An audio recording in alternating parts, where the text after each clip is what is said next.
discovered the future as a place. And it was a place that you could bargain with. You could bargain with the future. Wow, that's just, what an idea that is. You know, it's so unlikely. Well, how do you bargain with the future? Well, you give it what it wants. And, you know, some of that's you maintain your social relationship, and, you know, you make yourself useful to other people, and you shape yourself so that you can cooperate with people, and you don't act impulsively, and maybe you squirrel something away for the next harvest, even if you're hungry, and, you know, and then the future isn't hell. And you make the proper sacrifices. And so if you sacrifice to Kelly, then she turns into her opposite and showers benevolence on you. And that's Mother Nature, right? It's like, look out for Mother Nature, man. You know, 2 weeks out in the bush right now and you're dead, and it's not pleasant. And then if it's the spring, you last longer, but the bugs eat you, and so that's not very fun either. So nature, you know, it's bent on your destruction. But if you treat it properly and carefully and make the right sacrifices, then maybe one of her trees will offer you some fruit, and that would be okay. And so believe me, lots of people died trying to figure that out. So here's another way of looking at it. So I said, you know, order and chaos, known, unknown, explored territory, unexplored territory. I love this. This is the Taoist symbol. It's a symbol of being. And being isn't reality as you would conceptualize it as a scientist. It's more like reality as it manifests itself to you as a living thing, which is completely different. You know, science extracts out all the subjectivity. All that is there is an array of objective facts of equivalent value, and that's part of its method, but that's not the world in which you live. The world in which you live is full of motivation and emotion. It's full of terror and pain and joy and frustration and other people, that's for sure. And so that's the real world. And so, well, that's what this is. It's the real world. And what is it made out of? Well, it's made out of all those things you know that can get out of hand, you know, because the explored territory in the zone is so damn tight that it's nothing but a tyrant. And then it's all those things you don't know, and that's exciting because, you know, you want to go find out some things you don't know, and that adds a lot of spice to life. You want a little adventure. You don't want to go out with someone who's so predictable that you know everything about them in a week, you know, unless you're hyper-conservative. You want to go out with someone who's got, they're a little erratic, like not too erratic, let's say. They're a little dangerous, perhaps not too dangerous, but some of that at least. You want predictability with a bit of unpredictability in there. Well, and that's exactly what this means. It's like that's predictability with a little unpredictability in it. And what that also means is that what you know can be turned into what you don't know, just like that. And that's going to happen to you lots of times. When someone close to you dies suddenly, it's like, poof, order turns into chaos, and now you're in chaos, and what the hell are you going to do there? And that's a good question, because you need to know what to do there, because you're going to be there. And it happens to you when your dreams fall apart, you know, I mean your dreams for your life, or, you know, when you discover something awful about yourself that you didn't know, or, you know, it flips on you all the time, and in small ways sometimes. You know, you have a fight with a friend, or in big ways that wipe you out for, well, indefinitely sometimes, because you can fall into chaos and never get out. You know, that's the people who are trapped in the belly of the beast. It isn't necessarily that when you descend into chaos that you learn something and you get back out. You could just be stuck there suffering until you die. And that's, you know, I wouldn't recommend that, you know, it's something to avoid, but it happens to people all the time, all the time. You see them wandering around, you know, shattered on the streets of Toronto, you know, they're done, they're in chaos, and there's so much chaos around them that you won't even go near them. The chaos spreads like 8 feet around them. And so when you see someone like that, you're like, well, first, we're not going to look too closely, and people like that often don't like you to look at them, because that also helps them remember where they are, and that's no pleasant thing. And you're going to just stay away from that. Maybe you'll cross the street. Maybe you'll keep your head down. Whatever. You're not going anywhere near that chaos, and no bloody wonder, you know. And you don't think about it much after you pass it, because it's a hell of a thing to think about, and what are you going to do about it anyway? So you don't know what to do about it. You might just make it worse. Well, so chaos, you know, that's the other half of life, and it can turn into order, sometimes better order. That's actually what you do when you explore, right? You explore, you find out something new, not too Pandora boxy. You know, you bite off as much as you can chew, but no more. And so that rearranges the way you look at the world, but you're doing it voluntarily, so you can kind of tolerate the recalibration. And you strengthen the order, right? Because now you become more competent. And I would say that you're trying to live on the edge between order and chaos. And I mean, that's a real place. That's an actual, it's a meta place. But it's more real than places, because it's so old. It's such an old place. It really exists, and your nervous system knows that. It sees the world this way. In fact, the right hemisphere is roughly specialized for chaos, and the left hemisphere is roughly specialized for order. Which is why the left hemisphere tends to have the linguistic elements, and why people are right-handed. And the right hemisphere has a more diffuse structure. It's more associated with negative emotion and imagination, and the two communicate between each other through the corpus callosum, and the right hemisphere appears to update the left hemisphere kind of slowly, often in dreams. And so if you are hurt, if the right hemisphere is hurt, for example, back here in the parietal lobe, then you lose the left part of your body. You can't move it anymore, but you also lose the idea that you have a left part of your body. So it's like blindness. It's a blindness to the left. And so if someone comes along and says, you know, you're not moving your left arm, you're going to say, yeah, well, my arthritis is bothering me today. You haven't moved it for 6 months. Well, my arthritis is bothering today. Or, you know, you're not moving your left foot. It's like, well, you know, I'm too tired. Well, what's happened is the left hemisphere has a representation of the body, and it's not being updated because the part of the brain that would notice that the left is gone because of a stroke, it isn't there anymore. And so the left already has a model, and it's not going to change. It's hard to change your model of yourself. You don't have a tooth. What happens? Your damn tongue is in that hole for the next 6 months, fiddling around constantly, and that's because you're rebuilding your neurological model of your body. It's like, try that with your whole left side and see how well you do. You know, so this guy named Ramachandran was experimenting with people like this. One of the things he did was he was checking their balance, and you can do that by irrigating the ear with cold water, and that makes people go like this, makes their eyes move back and forth because it upsets the vestibular system. And what he found was that if he poured cold water in the left ear of someone with right parietal damage who had left neglect, that they'd all of a sudden sort of wake up catastrophically. They'd have a terrible reaction to the fact that they were paralyzed on the left, and they would know that it had happened and cry and emit all sorts of distress, and no wonder. And then like 20 minutes later, they'd snap back into their damaged mode of being, and they would not deny, that isn't really what it is that they couldn't update the model. They just didn't have the neurology for it anymore, so they were back to not noticing that it was gone and coming up with stories about it.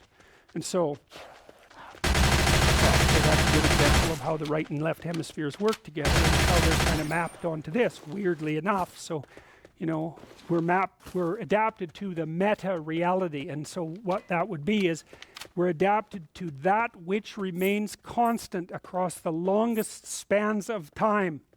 And that's not the same things that you see flitting around you day to day. Those are they just like clouds, they're just evaporating, you know.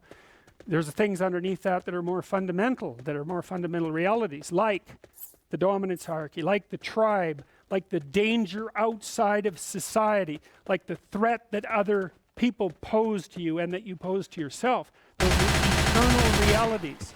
And we're adapted to those. That's our world, and that's why we express that in stories. And so then you might say, well, how do you adapt yourself to this world?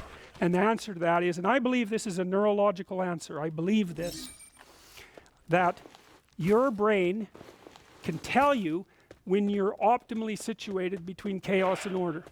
And the way it tells you that is by producing the sense of engagement and meaning. So let's say there's a place in the environment you should be. Okay, what should that place be? Well, you don't want to be terrified out of your skull, like what good is that? And you know, you don't want to be so comfortable that you might as well sleep. You want to be somewhere where, you know, you're kind of on firm ground here, but over here, you're kind of testing out new territory. And some of you who are exploratory and emotionally stable, you know, you're going to go pretty far out into the unexplored territory without destabilizing yourself. And other people are going to just put a toe in the chaos. And, you know, that's neuroticism, basically. That's your sensitivity to threat. That's people. And some people are more exploratory than others. That's kind of extroversion and openness working together, and intelligence. So some people are going to tolerate a larger admixture of chaos in their order. Those are liberals, by the way. And I mean that technically. Liberals are more interested in novel chaos, and conservatives are more interested in the stabilization of the structures that already exist. And who's right? Well, it depends on the situation, and that's why conservatives and liberals have to talk to each other, because one of them isn't right and the other wrong. Sometimes the conservatives are right and sometimes the liberals are right, because the environment's going like this. You can't predict the damn thing, so that's why you have to communicate, and that's what a democracy does. It allows people of different temperamental types to communicate and to calibrate their damn society. So anyway, so let's say you're optimally balanced between chaos and order. What does that mean? Well, you're stable enough, but you're interested, right? Because a little novelty heightens your anxiety. That wakes you up. That's the adventure part of it. But it also focuses the part of your brain that does exploratory activity. And that's actually associated with pleasure. That's the dopamine circuit. And so if you're optimally balanced, and you know that you're there when you're listening to an interesting conversation or you're engaged in one. It's a real conversation. You know, you're saying some things you know, and the other person is saying some things they know, but both of what you know is changing. It's like, wow, that's so interesting. You'll have a conversation like that forever. Or maybe you're reading a book like that. Or you're listening to a piece of music that models that. Because what music does is provide you with predictable forms, multi-level predictable forms that transform just the right amount. And so music is a very representational art form. It says this is what the universe is like. You know, there's a dancing element to it, repetitive, and then cute little variations that sort of surprise and delight you, and you think, wow, that's so cool. And it doesn't matter how nihilistic you are, you know, music still infuses you with a sense of meaning, and that's because it models meaning. That's what it does. That's why we love it. And you know, you can dance to it, and that sort of symbolizes you putting yourself in harmony with these multiple layers of reality and positioning yourself properly. And you like that too. You pay for it. Oh boy, I get to go dancing. You know? Oh boy, I get to listen to music. Like, what the hell are you doing listening to music? What good is that? You think that's a stupid question. I don't care about your dopey criticism. I'm going to listen to some music, right? There's no rational argument with the music. It's like, you just don't even think about it. You just walk away from someone who's stupid enough to ask that question. It's like, some things are obvious. Why? Okay, so that's pretty fun. So, what mediates between these two domains? Well, that's what consciousness does, as far as I can tell. And that's sort of the individual, and that's the hero. That's another way of thinking about it. It's the logos. That's another way of thinking about it. It's the word that generates order out of chaos at the beginning of time. It's the consciousness that interacting with the matter of the world produces being. That's basically it. That's you for all intents and purposes. How do you do that? Well, the unconscious does it to some degree, because it's with our fantasy that we first meet the unknown, right? Well, look, say you're going out with a new person. Like, what do? You project a fantasy on them, and then you fall in love with the fantasy. And aren't you stupid? Because you're going to find out that the match between your damn fantasy and the actual person is tenuous at best. And so Jung would call that projection of either the anima or the animus. The anima is what a man projects onto a woman he finds desire. Oh, she's the perfect woman. It's like, well, how do you know that? You've like seen it for 4 seconds, you know, but it grips you. And the same thing happens in the opposite direction. And it's an action of instinct, you know, it's like you fall in love with the image. But interestingly enough, what you do in the relationship with work is that you actually, I think that what you see, it's a rough approximation, when you project the ideal and fall in love with it, you see what could be. It could be that, but it's going to take you a hell of a lot of work, because like you got no shortage of flaws, and the other person has no shortage of flaws, and so you're bringing your flaws together, and that's going to produce a lot of friction. You're going to have to engage in a lot of dialogue before you approach that level of perfection again, but you can do it. And then you get to live happily ever after. Well, isn't that nice? Well, so the unconscious meets the unknown. It meets it with imagination and fantasy and dream and art. That's how you take. See, you don't just go from what you don't know to fully articulated knowledge in one bloody leap. You can't do that. You have to extend pseudopods of fantasy and imagination into the unknown. That's kind of what theorizing is like, right? Even scientifically, you know, you don't know something scientifically, you generate a theory. Well, it's an imaginative representation that your unconscious is helping you generate. And so you meet the unknown with fantasy. That's what the unconscious is for. From the psychoanalytic perspective, that's what dreams do. And you can see why. You dream about the future. You know, it's like, well, what's the future going to be like? Well, you have a little imaginative story going on, and it's like, you don't really create it. It's sort of, you watch it unfold. You know, maybe you can tweak it here and there, but it sort of comes to you from wherever the hell things like that come from. You know, the unconscious, that's the psychoanalytic answer. It's not really much of an answer, because it's more like a representation of a place that we don't understand. But that's where creativity comes from. And I mean, some people are really creative right down to the bloody core. So in my clinical practice, I often see people who are high in openness because they're attracted to me because they watch my lectures. And you have to kind of be high in openness to like my lectures. So because, well, you do, because they go everywhere, you know, and they're not necessarily very orderly. So anyways, lots of my clients are really high in openness, and they're funny people often, especially if they're smart, because sometimes they have the most nihilistic intelligence you can imagine. It's just self-critical and nihilistic and brutally brutal, man, and smart. And so they just criticize themselves out of existence. And so often I have to just try to get them to quit listening to their chattering self-critical rationality and go out and create something, you know, with their massive creativity. And as long as they're doing that, they're engaged in the world and happy as hell. But as soon as that self-critical rationality comes in and shuts down the creativity, they're just like walking corpses, you know. And it's because if you're really open, like you're a tree, and it has some trunks, and you know, your most prominent trait is the most lively trunk. And if you're a creative person and you're not engaging in a creative enterprise, you're like a tree that has had its vitality amputated. And so this is not trivial. This is deeply, deeply, deeply rooted in your biology. And those are people often who have like dream lives you just can't believe. I have one client, he has like 4 spectacular dreams a week, and most of the time we just spend discussing them. I mean, God.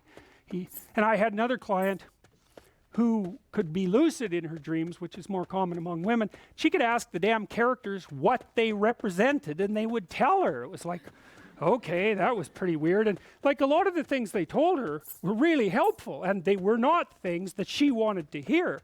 She basically, one of them told her if she was going to live, she'd have to go visit a slaughterhouse.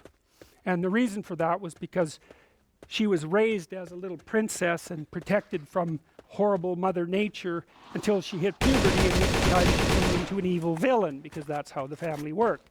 Perfect child, evil teenager, overnight. And then, well, that was hard on her, and she wasn't prepared because she thought the world was princess world, and you know, she couldn't go through a butcher store without having fit.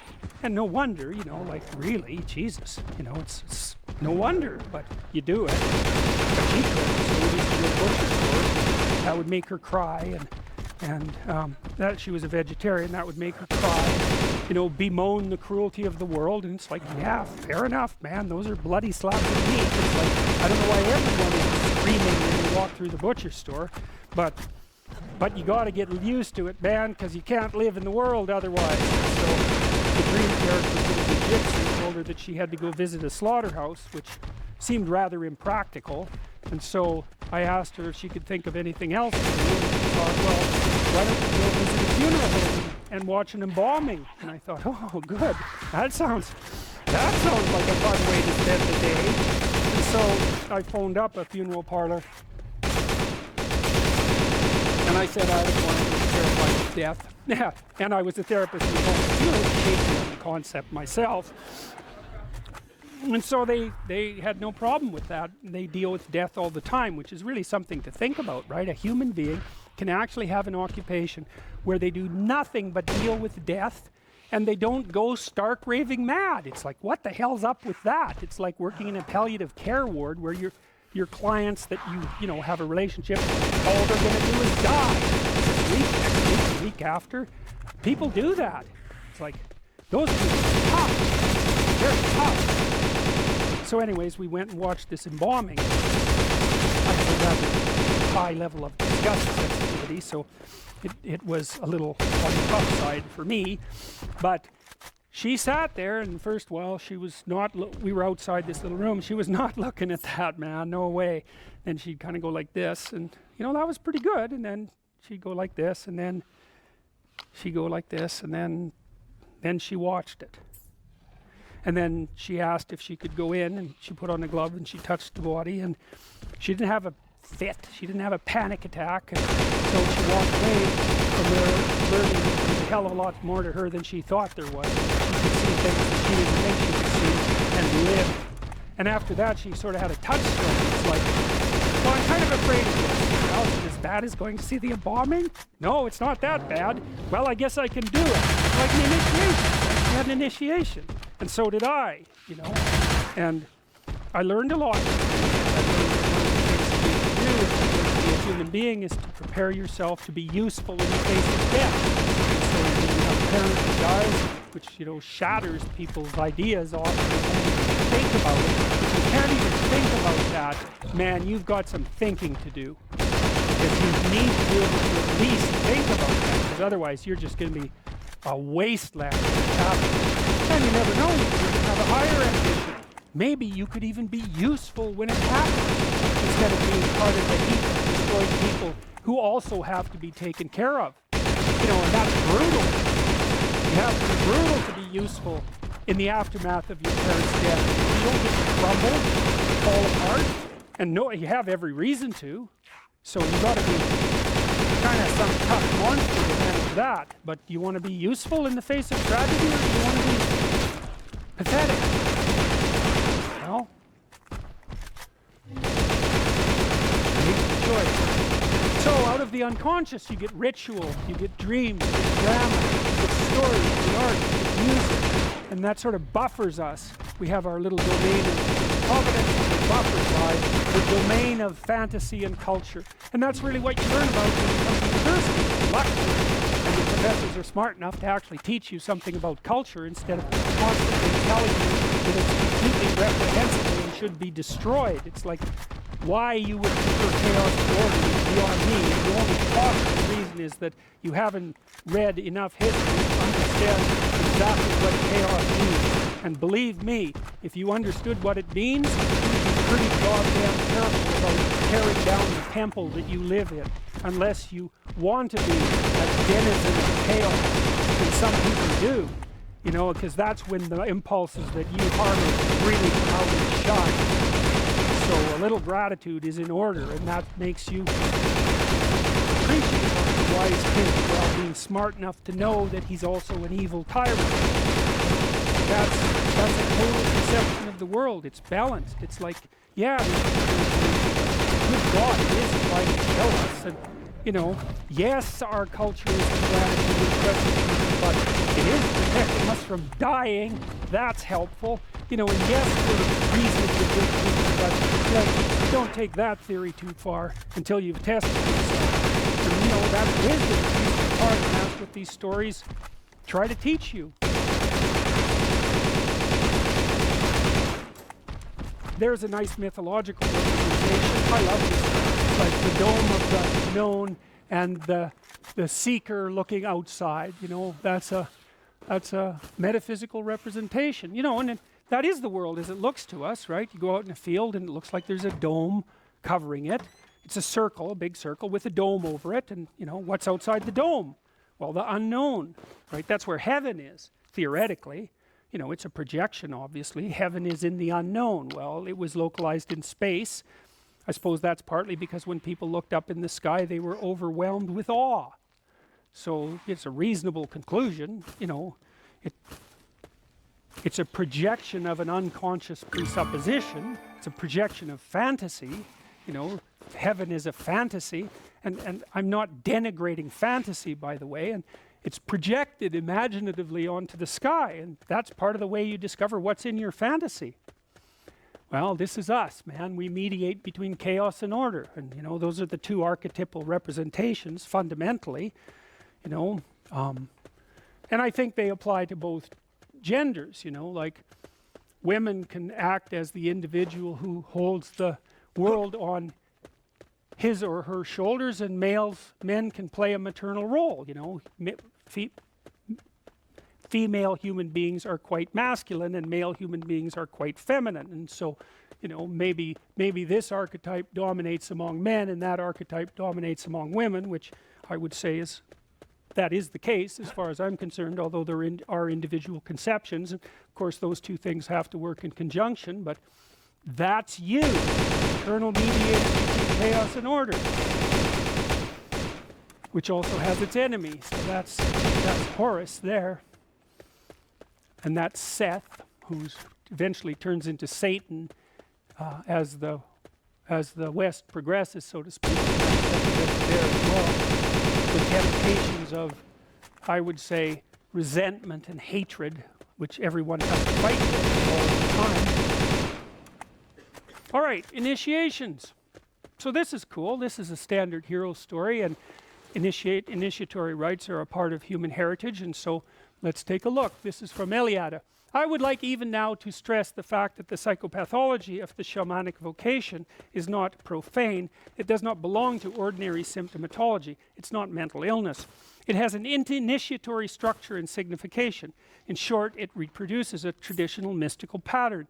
The total crisis of the future shaman, sometimes leading to complete disintegration of the personality and to madness, can be evaluated not only as an initiatory death, but also as a symbolic return to the pre-cosmogonic chaos, to the amorphous and indescribable state that precedes any cosmogony. Well, what he means by that is that, I suppose, the mythological view of the emergence of order, that's a cosmogony, is that there's a state of potential and chaos out of which order emerges. And you know, here's how it is that you think that way, because you do think that way. So, you know, imagine what you're facing when you're facing the future, right? Well, you might say, well, the future is full of potential, right? It's full of potential. What the hell does that mean?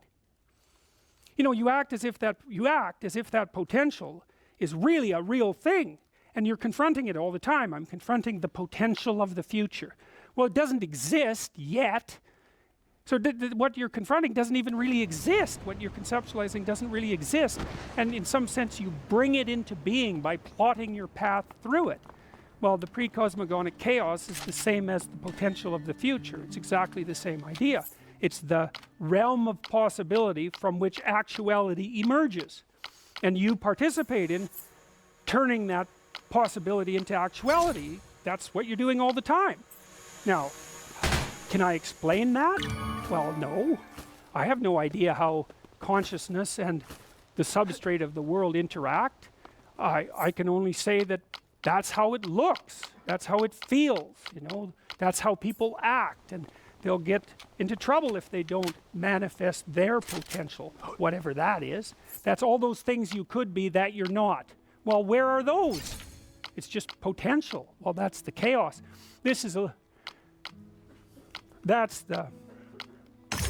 I would say that's the cosmos. That's the cosmos that you live in all the time. It's a little story. It's the thing that you extract out of the chaos. It sort of consists of your conception of where you are now and your conception of where you want to be at some point. Could be 10 minutes, could be 3 years. You can slide it, and then you have a little plan about how you should move your body to transform one into the other. That's your action path. Easy. And so we're always out there mucking about with things, and with our, you know, fingers and our thumbs, and taking the world apart and putting it back together, and we're crazily exploratory and troublemaking. And so we don't just run from dragons, we go hunt them down. And so there's a story here. There's the oldest story that mankind knows, and literally it is the oldest story that we know, is this story. And the story basically is there's a bounded space, a walled garden, a walled city, you know, and all the original cities were walled, because if they weren't, barbarians would swoop in and they'd just steal all your stuff. And so, you know, that was kind of pointless. So, you know, you wanted to have some major league walls surrounding your territory, and so that's inhabited space, and inside that is your little dominance hierarchy. And so all you primates knew exactly who was who inside that space, so you didn't have to fight with each other, and you could predict each other's behavior because you believed the same things and saw the world roughly the same way and acted the same way, and so you were sort of secure. But then the problem is that can always be breached. There's always something outside of it that's a danger, and so that's signified by this little creature here, this dragon. And that twirl in its tail is very common among dragons. It's actually a symbol, because imagistic languages, imagistic symbols have an ancient language, and it's referring to something that's basically eternal. And see, it lives down here in this cave, because it's an underground thing. It's an underground thing, and you can kind of imagine what that's like. And sometimes this happens in initiation rituals among archaic people. When they're going to initiate, usually the young men, because nature initiates women all by itself, usually the young men, maybe they'll put them in a cave and leave them there, you know, for like, well, who knows how long. And so you got to think, what's in a cave? Now, caves are dark, man. I don't know if you've ever been in one, but like, they're dark, and they're really dark. And so not only is there whatever there is in the cave, and you don't know what the hell's in the cave, there's whatever you imagine might be in the cave. And so when you're in that cave and you're alone, you're confronting the devils and demons and monsters of your own imagination, you know. And so then you have a chance to perhaps deal with that and overcome it, and that's perhaps part of the initiation ceremony, you know, and that's part of growing up, because you have to learn how to face the things that terrify and upset you, and recast them and put them back together. We talked a little bit about this idea of the pre-cosmogonic chaos that Iliad refers to, and that's the stuff out of which order is produced at the beginning of time, and it's also the stuff out of which you constantly reproduce order. And the Jungians, the psychoanalysts, especially the really deep psychoanalysts like Jung, Freud was a more surface psychoanalyst, and that's not an insult. There's some things that Freud figured out that are absolutely amazing. He was a precursor to Jung for sure. For Jung, the hero's journey was the journey inside the unconscious, and that would be perhaps in some sense that the willingness to face everything terrible that's happened to you, and to think it through, and to articulate it, and to come to grips perhaps with your own capacity for malevolence. That was a really important part of Jungian idea, that the first step towards individuation, which is the manifestation of your full self, was the discovery of your shadow. Your shadow is the part of you that will do terrible things under the right circumstances, and maybe even without that much provocation. You know, it's a terrifying part of you to come into contact with. It's sort of the way that you're specifically attached to the archetype of evil. That's a definite way of thinking about it. And you know, modern people think much about the idea of good and evil, but that's because the most of them just barely even comprehend it. If you read any history, if you really read it, and you don't come away with the idea that evil exists, you're just reading the wrong kind of history, you know. unbelievable what people can do to each other. We're so imaginative. And one of the things I figured out about people, the reason that we have the knowledge of good and evil, let's say, is that because we're self-conscious and we know about ourselves, we know about our own vulnerability, you know what hurts you. You really know what hurts you way more than an animal knows. And so, and you're also creative. So once you know what hurts you, man, you can really hurt someone else. And you can do it in such a creative way. You can draw it out. You can make it excruciating, put people apart physically and psychologically. I mean, people are right on the edge of death, so that you can keep doing that endlessly. You know, that happens a hell of a lot more than you think about. It happens a lot. And so, well, you know, that doesn't involve me. It's like, oh yes, it does, man. That's the problem, because, you know, you're human, and that's the sort of thing that human beings are capable of. And I'm not saying you're all self-probable that you do that ever, or that, but I'm saying, you know, you got to take that into account when you're looking at the world and you think about all the perpetrators out there. It's not like there's perpetrators and there's victims. That isn't how it works. It doesn't work that way at all. And so the horrors of humanity, as well as the noble elements of humanity, are all elements of your central being. And for Jung, and this is the terrible thing, for Jung, the pathway to higher wisdom was through the terrible portal of, well, you could say hell, for that matter. Really. And so who wants to do that, man? It's like, no. You know, like maybe you're resentful about something. Well, you probably are, because like everybody's resentful about something, you know. And resentment is just a vicious emotion. It's really useful. It's really useful, because if you're resentful about something, it either means that you should grow the hell up and accept the responsibility and quit sniveling around and whining, or it means that someone actually is oppressing you and pushing on you too hard and bullying you and demeaning you, and you have something to say or do that you're not saying or doing. And no wonder you're not saying or doing it, because, you know, it can be really dangerous to say things or do them to free yourself from being oppressed. You can get in a lot of trouble in the short term for doing it. So it's easier just to not say anything, so that day after day, in the short term, you protect yourself, but it just crushes you. And then the resentment comes up, and that can just get so out of hand, you know.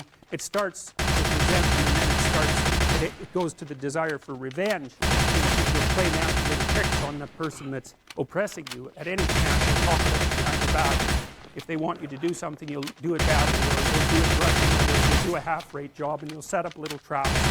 You know, so it puts you in a poisonous space. And then if you really start to dwell on that, say, in your basement for 3 or 4 years about just exactly how terrible the world is and how that's focused on you and how everyone's rejected you, and how you get to this point where you're thinking that, you know, existence itself is a kind of poisonous endeavor, and that the best thing for you to do is go out there and do it, you know, create as much mayhem as you possibly can. And if you really get to the dark place, I'm going to create as much mayhem as I possibly can by targeting the most innocent thing I can possibly imagine. And then you end up shooting kids in Connecticut. And that's how you get there. And so that's a bad road, man. There's dark things down there. But you can go there, and people do. And they go through the hole of resentment. And so resentment can tell you, you've got something to say. You bloody well better say it. You gotta free yourself from what's oppressing you. You have to stand up for that, because otherwise you become oppressed. And then once you're oppressed, that's just not so good. So like in your marriage, in your relationships, you got to tell them what you think. You don't have to assume you're right. That's a whole different story, because you're not. You're ignorant, and you're biased, and, you know, so you're not right, but you can stumble towards the expression of yourself, and then you can listen to the other person and hope that they tell you some way that you're stupid that's useful, so you can be a little less stupid in the future, because wouldn't that be good? And so, you know, you go after the unknown. You don't protect what you know. You already know what you know. You go after what you don't know. That's why you have to talk to people you don't agree with. That's why you have to talk to your enemies, because they're going to tell you things you don't know. You could even listen to them. It's possible they know a thing or two you don't know. But people don't like that, you know. They just talk to people who think the same way, and then they just stay stupid. And so that's not good. because if you're not wise, the world will wallop you, it'll flatten you, and far more than it has to, and then you'll be bitter and resentful, and you'll be part of that force that wallops instead of the force that fights against that. So, well, so you go after the dragon, and that's what this guy is doing. He's going after the dragon. It's threatening the society, because it always does. Chaos, what's outside of order, always threatens order. Always. Always. And so you have to step forward, you know, in this manner, voluntarily, and go after that when it's still manageable, right? And that's the case in your own life too. So, you know, if you've had a proclivity to be bullied in the past, you know, and you want to get out of that, what you have to do is you have to make yourself awake to the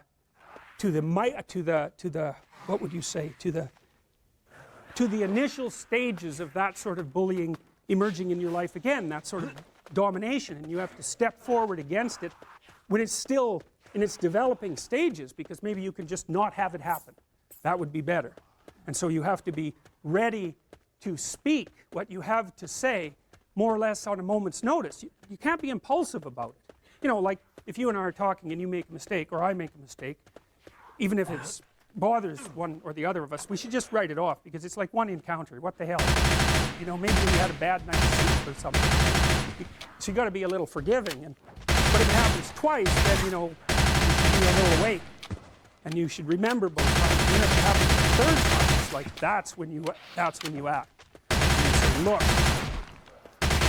we talked and this happened, and I thought, yeah, whatever. But then you did it again. And then you just did it again. Well, then the person is basically what you're going to do, you know. No, well, maybe they might argue with you, but you kind of got them. And generally, if you just point that out to people, just like that, just that you noticed and are willing to say something about it, they'll back the hell off. They'll often apologize. And sometimes you even make them a little more conscious, which is like, hey, that's not such a bad idea. And that's what all this means. And so this chaos idea, so for Jung, it was the unconscious, right? It was the contents of your unconscious. And so that might be the unknown past, the threatening past that you have never dealt with. Might be the threatening future. It might be the threatening present. But Jung realized as he got older that the unconscious was also the world.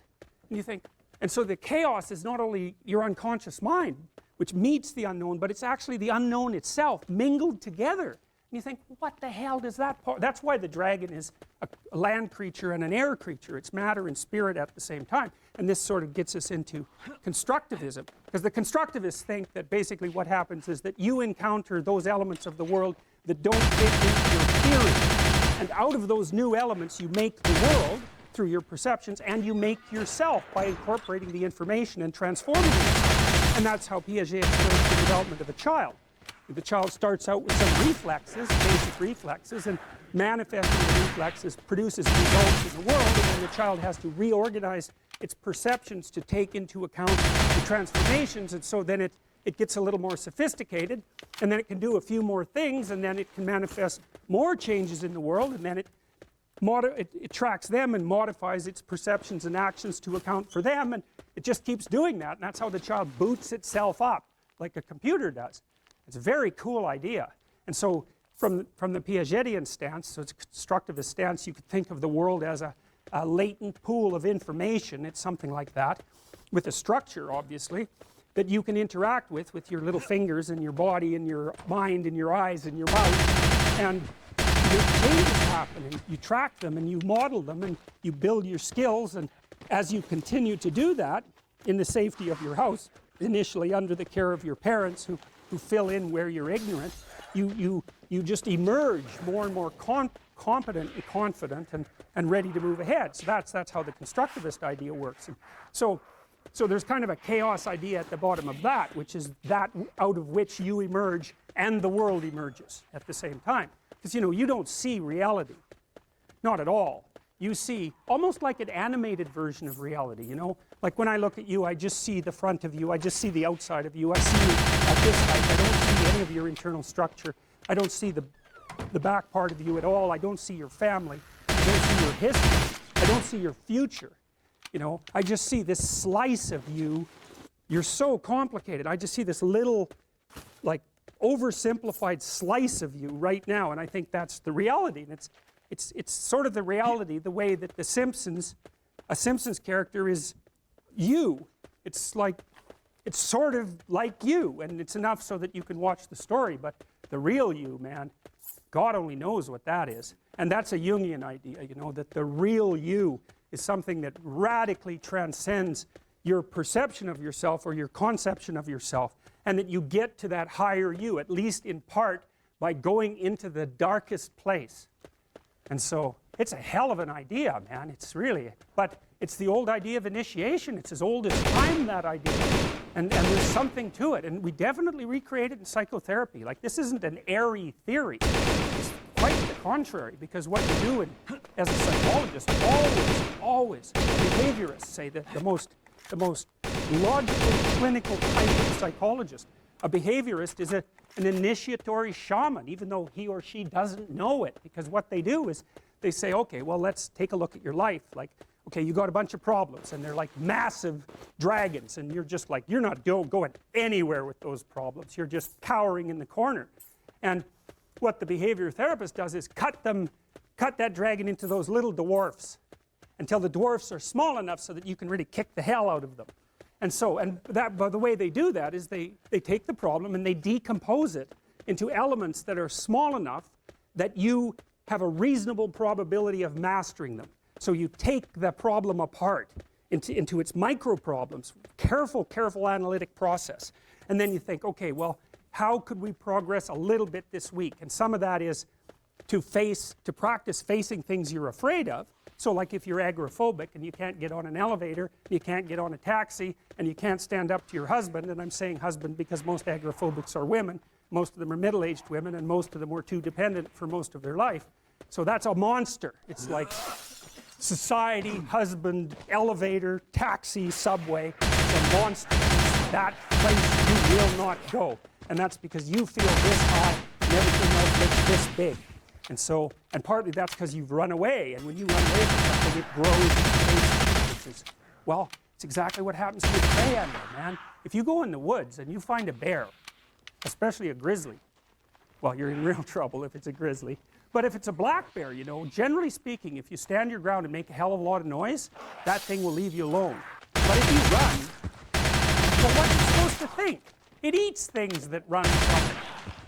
So that's exactly where that idea come from. You turn tail and run, and then the thing that you're afraid of is really a monster, and it's going to like get you and eat you. It's like, well, that's true psychologically as well.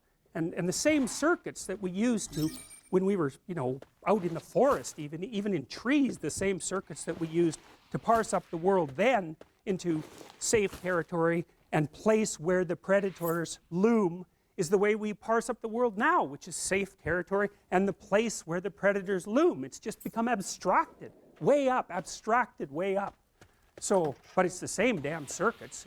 We know this. Like, the same circuits you use to forage for information, which is dopaminergic circuit, is the circuit that squirrels use to forage for nuts. And you think, well, why? Well, it's because there's no difference between information and food. Like, you trade information for food all the time. That's what you're doing when you're working, especially if you're working on a computer. So the idea that there's an equation between information and food, it's like, well, obviously there's an equation between them. So of course you'd use the same circuits. And I mean, the damn squirrel has to remember where the nuts are. And so for him, information is food even.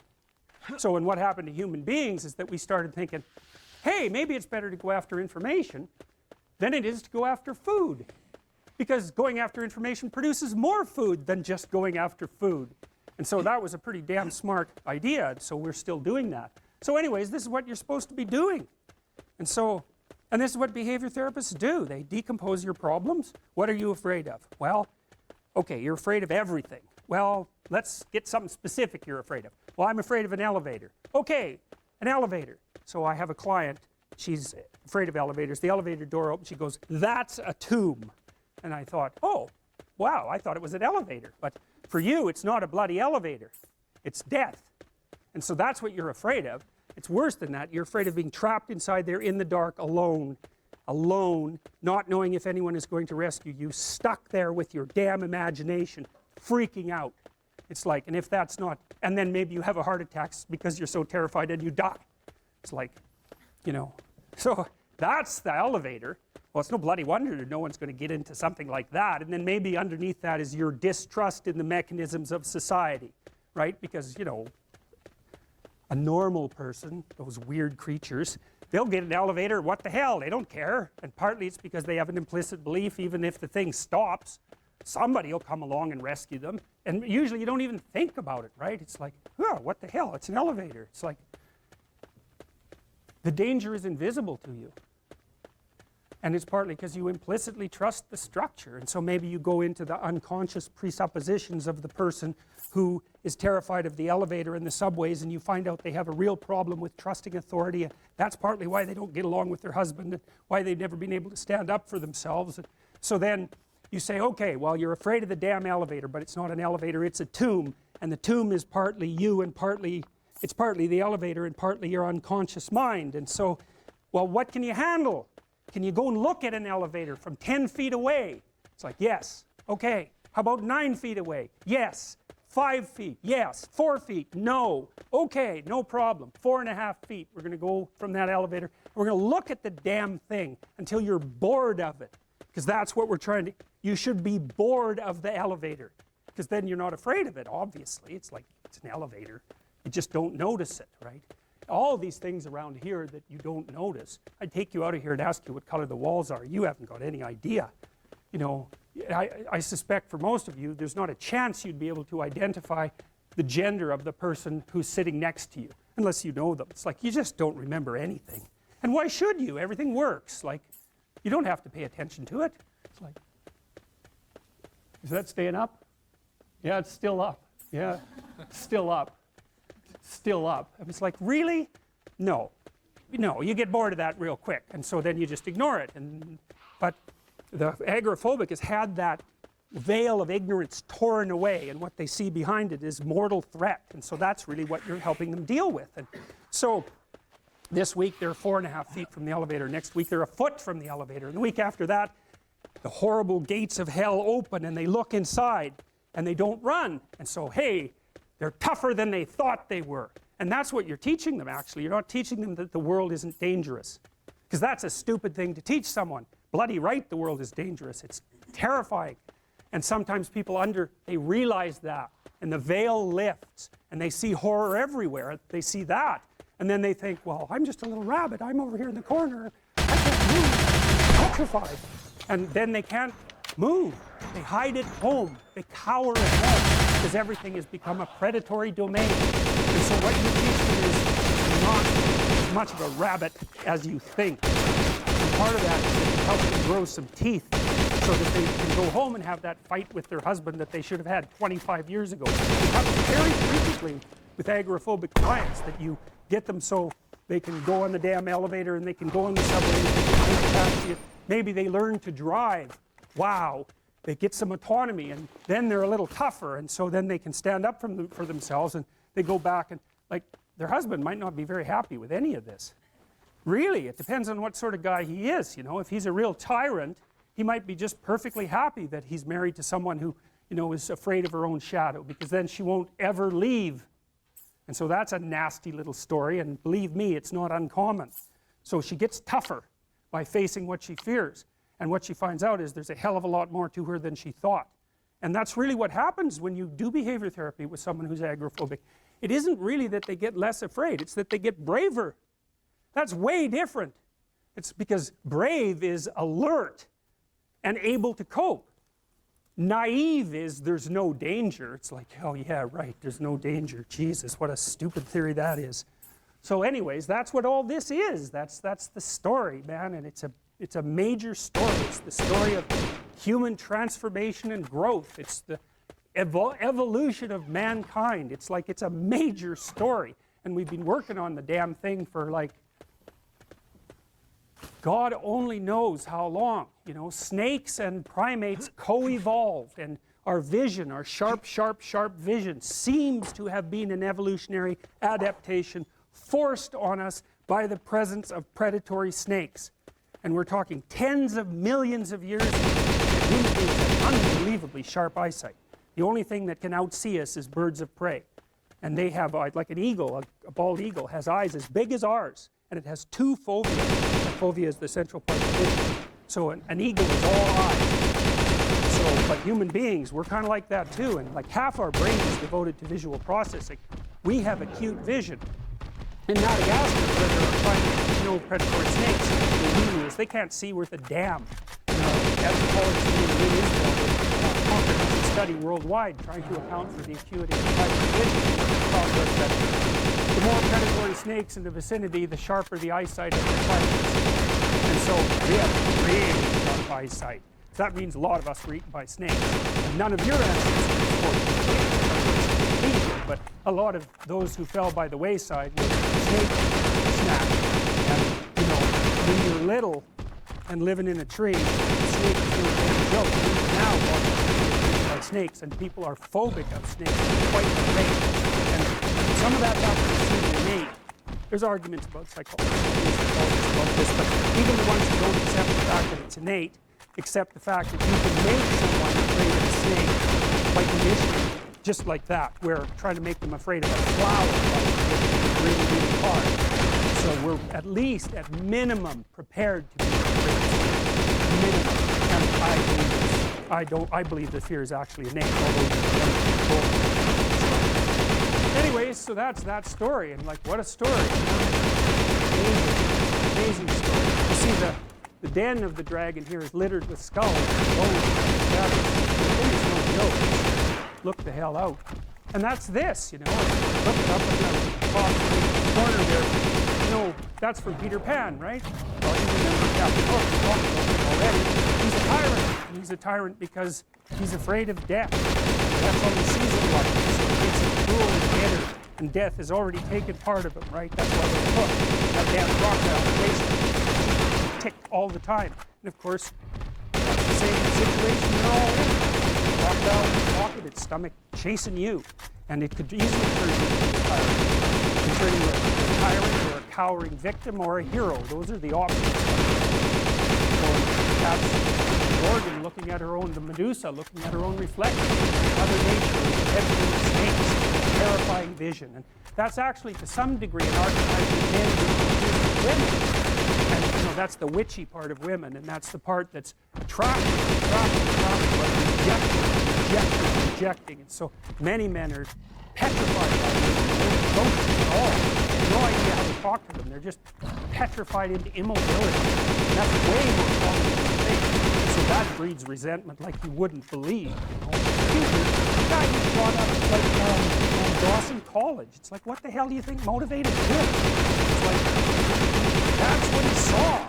And it was because, well, he was my age. He's too goddamn useless to be attracted to anyone. And so that's a hell of a place to be in. Then that's the problem too. If you want to be rejected by people, it's often because of your own insufficiencies. Whether that's cowardice or lack of social skills or whatever it is. It's like, you can't just brush it off as, oh, well, it's like, no, wrong. If everyone rejects you, there's probably something wrong. And it's probably deep and difficult, and it's going to be horrible to fix. So this isn't a trivial problem. It's not a trivial problem at all. And so, that's Mother Nature for men too, because from the sexual selection point of view, if they're not selected as a mate, nature has taken them out of the game, right? And so, people don't really like that. They're not that happy with that. And so, but getting all whiny about it and then getting violent is like, that's just not really very helpful, although it's very common. So, this is Lynn Isabel. An evolutionary arms race between early snakes and mammals triggered the development of improved vision and large brain in primates, a radical new theory suggests. These are old representations. I really like this one. This is, I don't remember, I think it's Greek. But it doesn't exactly look Greek. It might be older. It doesn't matter anyways. You see, it's the same thing, same idea as Graham's dream, right? It's like there's this thing that exists, this multi-headed snake, and it's got this infinity problem. It's everywhere. That's that little circle down there. And the problem is, well, what do you do with it? You cut off one head, 7 more grow. That's the eternal problem of life. And the problem is, there is the category of problems in life. and it ain't going anywhere. And so the question is, can you deal with the whole category at the same time? That's the thing. That's how to be in the world, is to deal with that category all at the same time. And so how did human beings, what did they come up with as a solution? And that's so cool too, because the solution they come up with not only was the heroism that allows you to approach what you're terrified by and what you find offensive and to learn from it, but also the idea of sacrifice, and that was played out by cultures everywhere, including human sacrifice. And you think, what the hell was up with those crazy bastards so long ago? They were sacrificing to gods all the time. What kind of clueless behavior was that? Burn something and please God. Burn something valuable and please God. It's like, what was with them? What were they thinking? Well, they weren't stupid, those people. If they were stupid, we wouldn't be here. They were not stupid, and believe me, they lived under a lot harsher conditions than we do. So those were some tough people, man. You know, back then you'd last about 15 minutes, and so you don't want to be thinking of your ancestors as stupid. Like, there's no real evidence that we're much different cognitively than we were 150,000 years ago. So anyways, sacrifice, what does that mean, sacrifice? Well, it's a discovery, man. It's the discovery of the future. It's like the future is actually the place where there is threat, and it's always going to be there. So what do? You make sacrifices in the present so that the future is better. Right. Everyone does that. That's what you're doing right now. That's what you're doing here. That's what your parents are doing when they pay money to send you to university. They think, you can bargain with reality. It's amazing. You can bargain with reality. You can forestall gratification now, and it'll pay off at a place and time that doesn't even exist yet. It's like, who would have believed that? It's like, that's a miracle that that occurs. And it's not like people just figured that out overnight.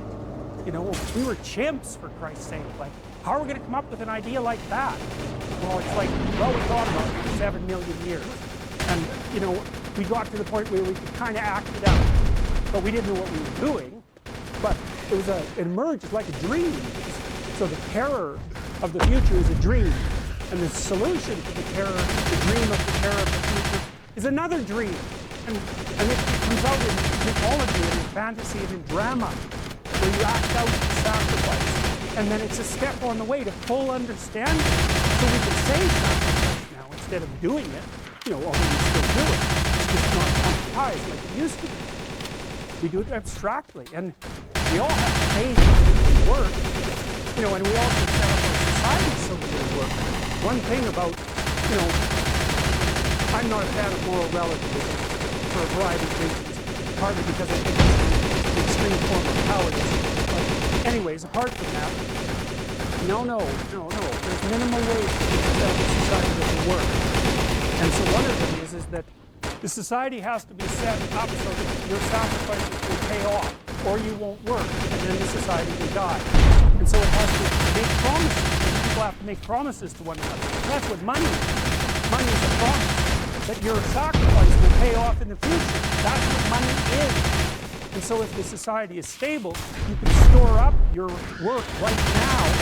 You can sacrifice your impulses and you can work, and you can store up credit for the future, and then make the future a better place. And the society has to be stable enough to allow for that. Hyperinflation that we live. So the promise that's implicit in the currency is the promise that what you're doing now will pay off. And if people don't have that promise, then, well, we know what they do. Because in the gangs, you say gangs in North America, the time horizon of the gang member shrinks rapidly. They don't really expect to be alive until 21. And so they get really impulsive and violent. Like, what the hell not? That's what you do when the future doesn't matter, when it's not real. You default back to living in the moment. Think what you can get right now. No wonder, because you don't know if you're going to be around in a year. And you get whatever you can, well, you can bloody well get it. And that's like anarchy. And so you don't want to live. Some people like to live in that state. They're required to that. And so they're much more comfortable in those conditions. They're kind of like the warriors, I say in some sense. But, you know, for most people, that's just, well, that stress will just do you in. The stress of a life like that. That's the world.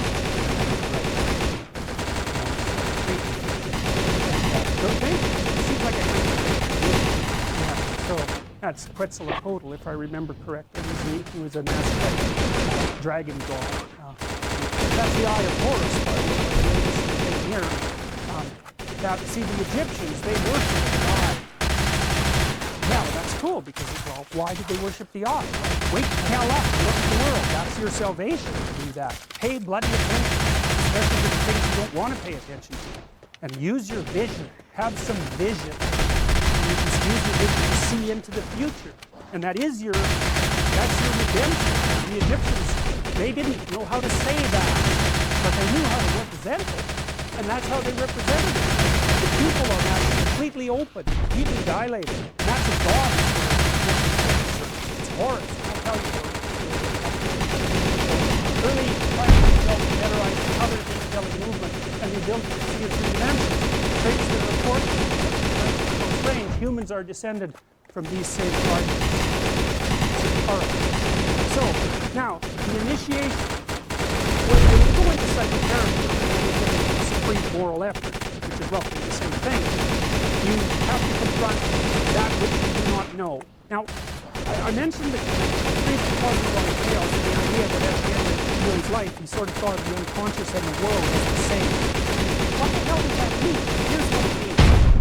So let's say you're in a long-term situation, you get betrayed. Okay, so what is it that you see when you see your partner at the moment you know of the betrayal? Well, it's because we're going to chaos. Here's why. Well, it rattles your unconscious. You don't know anything. You don't know what the past was. Right? You don't know what it was. It's supposed to be real, and all of a sudden you don't know what it was. So you come up with wild ideas about what it might have been, and what it represented, and then you don't know what the future is going to be anymore. So then your fantasy fills that space, and you don't know the hell you're looking at. That's for sure, and you don't know much about human beings, and you certainly don't know anything about yourself. And so all of a sudden, not only is everything in chaos inside your mind, but everything is in chaos in your world. And it actually is, and there's no telling the difference between those two things. You know, and so then you're just shattered. And so then you go talk to a therapist for like 2 years. What happened? What was the reality? And the reality is, because who knows what the reality was, like, but as far as you're concerned, the reality is, I better represent this properly in my head. I better figure out who I was, who that person was, what we did together, and what it meant, because I do not want this to happen again. And so you're healed when you get to the point where you've grasped